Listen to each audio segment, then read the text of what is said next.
चलिए शुरू करते हैं आज की कहानी, जो कि एक दिल को छू लेने वाली प्रेरणादायक कहानी है। कहानी का नाम है अलविदा उस रात का। ये जादुई बारिश की रात है, जो कि दिल को छू लेने वाली कहानी है। शीर्षक है अलविदा उस रात का। शुरू करते हैं कहानी।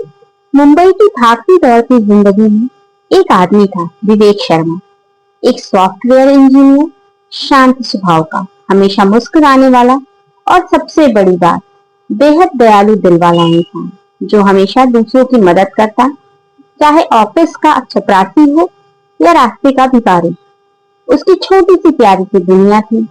उसकी पत्नी अनन्या, जो स्कूल में टीचर थी, और उनका एक 8 साल का बेटा आरव। तीनों एक साधारण से फ्लैट में रहते थे, लेकिन उनका घर हमेशा प्यार, हंसी और समझदारी से भरा रहता। तो जानते हैं कहानी में क्या हुआ आगे।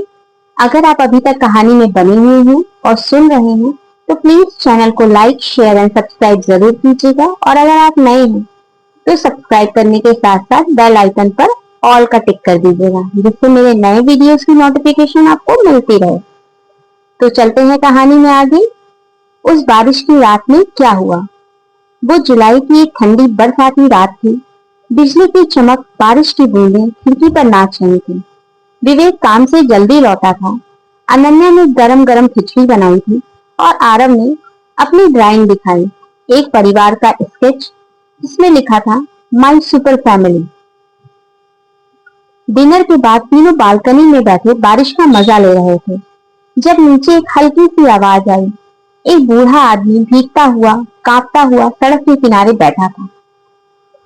उसे देखकर अब विवेक क्या करेगा, चलिए जानते हैं आगे कहानी में। विवेक एक पल में उठा, बिना छाते के नीचे गया, उसे ऊपर बुलाया और अनन्या ने गरम दूध दिया।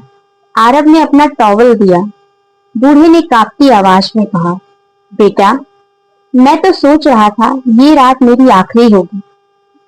तुमने मुझे इंसान होने का एहसास दिलाया।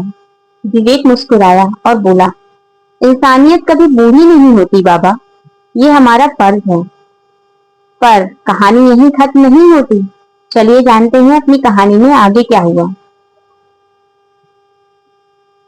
अगली सुबह जब सब जागे तो बाबा जा चुके थे, लेकिन टेबल पर एक चिट्ठी थी। चलिए जानते हैं चिट्ठी में क्या लिखा था उस बूढ़े बाबा जी ने। बेटा विवेक, मैं कोई साधारण इंसान नहीं। मैं एक समय में बहुत बड़ा व्यापारी था, लेकिन जिंदगी की भाग दौड़ में सब खो दिया। तुमने बिना जाने मुझे मान सम्मान दिया। मैंने अपने वसीयतनामे में तुम्हारा नाम लिखा है। अब वो बंगला तुम्हारा है, जो सालों से वीरान पड़ा है। तुमने मुझे इंसान समझा, अब मेरी आत्मा चैन से जा सकती है।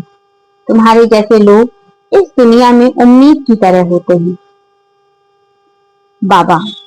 तो ये बाबा ने उसके लिए एक छोटा सा चिट्ठी लिखा था उन लोगों के लिए जो उन्होंने पढ़ी।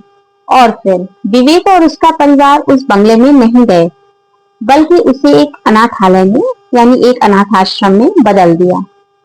उस दिन से हर बारिश की रात में कुछ अनाथ बच्चों को बुलाते, उन्हें कहानियां सुनाते और गर्म खाना खिलाते और उनकी मदद करते।